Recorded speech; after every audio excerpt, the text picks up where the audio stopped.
Biksu hitam yang menyeramkan dari Ohrid, menyusuri jalanan dan mengklaim jiwa-jiwa yang berdosa.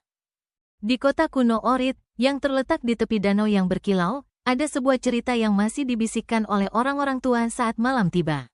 Ini adalah kisah yang telah bertahan selama berabad-abad. Sebuah legenda gelap yang selamat dari perubahan waktu.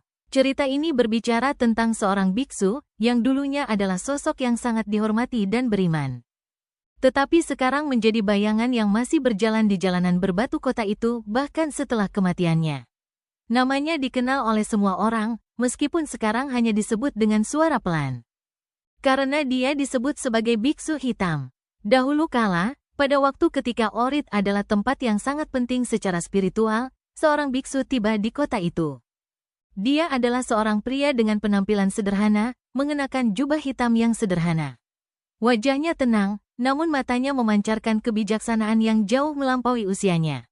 Dia dikenal karena pengetahuannya yang mendalam tentang kitab suci, kemampuannya untuk menyembuhkan yang sakit, dan rasa keadilannya yang tak tergoyahkan. Orang-orang datang kepadanya tidak hanya untuk petunjuk, tetapi juga untuk penghiburan. Dia adalah pelindung spiritual mereka. Sumber cahaya yang konstan di dunia yang terkadang terasa gelap dan penuh ketidakpastian. Namun seiring berjalannya waktu, sesuatu mulai berubah pada biksu itu.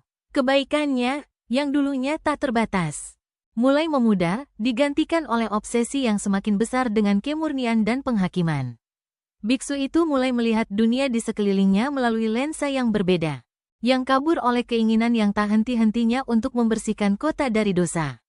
Seolah-olah semakin dia membantu orang-orang, semakin banyak bayangan yang ia lihat tersembunyi di dalam hati mereka. Keinginannya untuk membersihkan kota semakin mendalam, hingga akhirnya menguasainya sepenuhnya.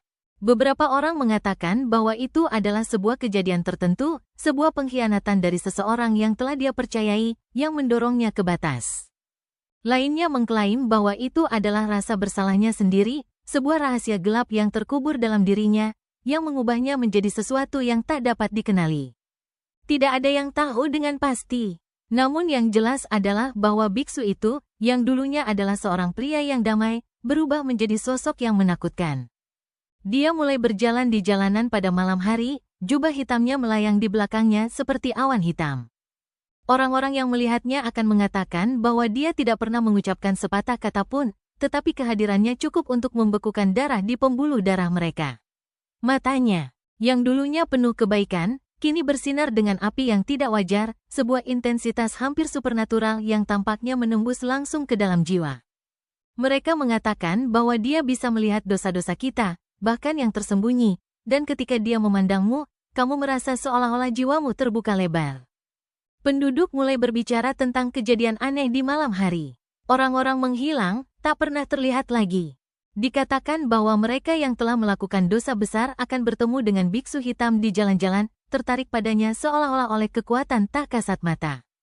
Dia akan mengisyaratkan mereka dengan pandangan, dan mereka akan mengikutinya, tak dapat menahan tarikan pandangannya. Perlahan-lahan, mereka akan berjalan menuju pinggiran hutan yang membatasi kota. Sebuah hutan gelap dan tak tembus pandang yang konon dihuni oleh roh-roh halus. Tidak ada yang pernah kembali dari hutan itu. Desas-desus menyebar dengan cepat melalui kota, masing-masing lebih menakutkan dari yang terakhir.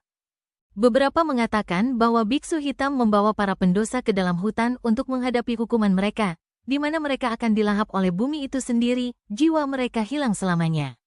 Lainnya berbisik bahwa biksu itu telah menjadi sesuatu yang lain sepenuhnya, seorang makhluk kegelapan, seorang uraid yang mengembara di bumi. Mengumpulkan jiwa-jiwa orang jahat untuk ditambahkan pada siksaan kekalnya. Beberapa orang bahkan mengklaim bahwa biksu itu telah bergabung dengan hutan. Menjadi bagian dari bayangan yang menempel pada pepohonan, selamanya berjalan di antara dedaunan, menunggu pendosa berikutnya yang tersandung ke jalannya. Seiring berjalannya tahun, kota Ohrid mulai berubah. Jalanan menjadi semakin sepi karena semakin sedikit orang yang berani keluar setelah malam tiba. Kota yang dulu ramai itu tampaknya menahan napas dalam ketakutan. Seolah-olah kota itu juga merasakan sentuhan kehadiran dingin dari biksu hitam. Orang-orang tua, mereka yang masih ingat masa-masa biksu itu sebagai manusia, akan berkumpul dalam lingkaran yang pelan dan berbicara tentang hal-hal yang mereka lihat dan dengar, tetapi tak ada yang berani berbicara terlalu keras. karena takut bahwa biksu itu akan mendengar dan kembali lagi. Namun legenda itu tidak mati. Itu hanya semakin kuat. Sekarang, dalam keheningan malam, ketika bulan purnama dan angin berbisik melalui pepohonan, biksu hitam dikatakan masih berjalan di jalan-jalan Orit. Mereka yang tinggal di kota itu mengklaim melihatnya di sudut pandangan mereka, sebuah bayangan yang bergerak cepat di antara gang-gang sempit. Sosok hitamnya meluncur melalui kabut yang melayang dari danau. Beberapa orang mengklaim mendengar desiran lembut jubahnya, bisikan halus kehadirannya, bahkan ketika mereka sendirian di rumah. Dan mereka yang dilanda rasa bersalah atau keputusasaan terkadang merasakan beratnya tatapan dinginnya, seolah-olah dia sedang mengawasi, menunggu mereka untuk goyah. Dan begitu, biksu hitam tetap ada, sosok abadi, tak hidup maupun mati, tetapi makhluk malam, selamanya berjalan di jalan-jalan Orit, mencari mereka yang hati mereka terbebani dosa. Membimbing mereka diam-diam menuju hutan, tempat yang tidak ada yang berani mengikutinya. Nasibnya, dan nasib mereka yang bertemu dengannya, tetap menjadi misteri. Sebuah bayangan yang terus ada jauh setelah malam berlalu.